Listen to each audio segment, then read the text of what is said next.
Hi friends, and welcome back to the Baseball Card Illustrated channel. I'm Bronko, the PSA 11, and this is the Bottom 9, a weekly series here on the channel where I compile a list to chronicle something happening in sports, the card community, or whatever comes to mind. Before we get to this week's list, I have busted out the Shawnometer, where we track subscribers to the channel.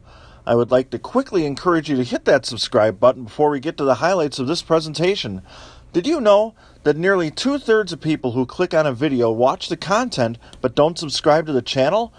We hope you enjoy this video and hit the subscribe button and come back often, as Kevin the Diamond King, Dylan the Graphics Guru, and I have a lot we'd like to share with you on the channel. And now, let's get to the Bottom 9. This week's topic, Bronko's YouTube Sports Card Hall of Fame ballot. Also, please stay with me after this list for more, including a new giveaway as part of Football Month here on the channel. Number 9. A memorable greeting at the start of every video, a genuine enthusiasm for every pack he opens or card he shows on his channel, and pride in his Cleveland sports teams are just some of the reasons that I nominate Haas of Cards for the Hall of Fame. While I haven't had the chance to personally interact with Haas, his presentation style makes for an easy watch, and I get the sense he'd be a great guy to chat sports, collectibles, and just about anything else with, except maybe for those Broncos-Browns AFC Championship games. Haas covers a lot of ground in his videos, like many of my nominations, and hopefully the next video he makes will be celebrating a Hall of Fame induction, like Jordan celebrated hitting a last-second shot over Elo Blow. I apologize, Haas. Number 8. I can't put a Cubs fan on my list. Well, a childhood friend of mine did play football at Notre Dame, and this guy is a fighting Irish fanatic. Okay, Tony Black, you get the call to the YouTube Sports Card Hall of Fame. Seriously, though, Tony does a lot of great stuff on his channel, with a flair that stands out a bit from the rest of the field. He brings humor to every video, which makes everything he posts enjoyable, from opening junk wax to TTMs and showing off his new purchases. If only he would change his baseball allegiance about 90 miles north, he'd be a first ballot Hall of Famer like Robin Yount. Nothing but love, Tony, and I hope you get the call to the Hall of Fame that matters here in 2021, but at least you have my vote. Number 6. At 1 year and 1 day old as this video is posted, I believe Flying Dutchman Cards is now Hall of Fame eligible. Andy does all kinds of great work on his channel, but without a doubt, my favorite is the in-depth series of videos he and his brother Doug have done with the 1989 Topps set. It's great stuff, and I can't imagine anyone on YouTube has ever taken a more comprehensive look at any baseball card set ever produced. You'll laugh, you'll cry, just kidding, you won't laugh, but you'll definitely feel like a kid again looking at 1989 Topps for the first time as they cover the set. From great photos to bad photoshopping to reminiscing about how Greg Jeffrey's rookie card was going to make everyone rich, you'll feel like this set is in your collection after watching this series. That dedication, knowledge, and fun are definitely Hall of Fame material. Number 5.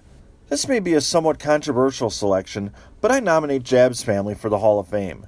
There are several reasons for this. First and foremost, it was the first video I ever watched of someone opening baseball cards on YouTube, which was a box break looking for the 1989 Upper Deck Ken Griffey Jr. rookie card that annoyingly still eludes me. That effectively served as the impetus for Kevin and I to start this channel you're watching now. Eric has inspired many others to get back into collecting and to start a channel of their own, and I think that's an important thing. While he has some detractors, he brings great energy and knowledge to his breaks, and he opens just about everything on his channel, from junk wax on Throwback Thursday to stuff so far out of my price range I had never heard of the product before. I was kind of stunned when he wasn't already in the Hall, and believe that should change here in 2021. We're going all Jabs all the time here in the middle of the Bottom 9. At number 4, I nominate The Past is Alive. While not exclusively sports cards, the majority of the videos John makes are related to sports cards, yet they are much different than his brother's channel. He specializes in rookie cards and error cards for both megastars and minor stars, but my favorite series is the hunt for the no-name-on-front Frank Thomas card from the 1990 Topps set, which, sadly, is not shown here. Number 3. According to a Google search that took me 2 seconds, the word great is defined as of ability, quality, or eminence considerably above the normal or average. As such, it's no wonder that some, including Tony Black and I, refer to Eddie from Eddie's Baseball Autographs as Eddie the Great.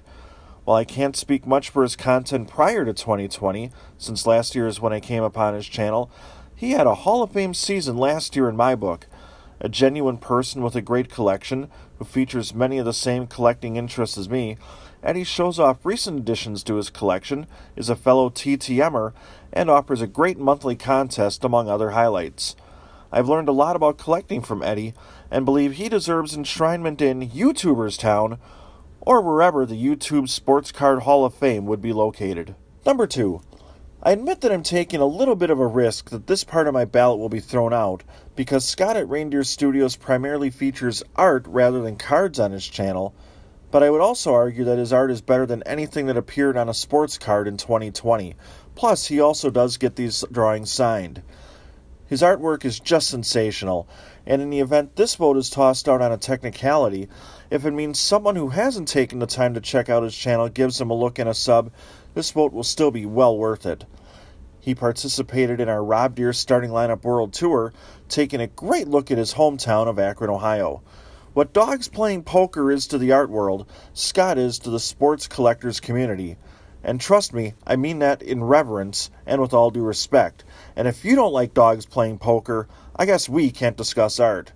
But I proudly cast a vote for Reindeer Studios for the class of 2021. The order of the bottom 9 list really means little, but if it did, I think many in the card community would agree that Brandon Stebbins would rank number 1 on the list as a friend in the hobby. In terms of videos, he presents a variety of offerings, including Beckett autograph authentication submission recaps, which I think is a valuable service to those of us in the TTM game who want to see what might be real and what might not be as authentic. Brandon is a TTMer who shows off what he has gotten back, but more importantly, I think anyone who has ever had the pleasure of interacting with him would agree with me that he is a quality person and the kind we are lucky to have in the hobby. He makes enjoyable videos and is a great guy, and that is why he has my vote for the Hall of Fame. And that's the bottom 9, 'cause Bronko said so. Thank you for watching this video. It's by far the hardest list I've had to compile yet. For those wondering, one requirement for the Hall is you have to have been posting videos for at least a year, which unfortunately disqualified some channels I would love to have nominated. As for what makes me qualified to vote, I'm definitely not. I mean, we're talking about the channel where we've sent a Rob Deere Starting Lineup out on a world tour. We sometimes interrupt our own videos with a paid announcement from the NWO. I once nearly got laryngitis impersonating Macho Man Randy Savage on Halloween. And we defaced a perfectly good Ray Palacios rookie card in hopes of fooling people into thinking we pulled the elusive Ken Griffey Jr. Upper Deck rookie. Most importantly, this is for fun, which is what collecting should be all about. For those of you kind enough to stick around to the end of this, here is your chance to win some Panini cards of Super Bowl quarterbacks Tom Brady and that guy from the football team in Missouri. All you need to do to enter is leave a comment on this video giving your prediction for the final score of the Super Bowl by Tuesday at 11:59 p.m. Central Standard Time.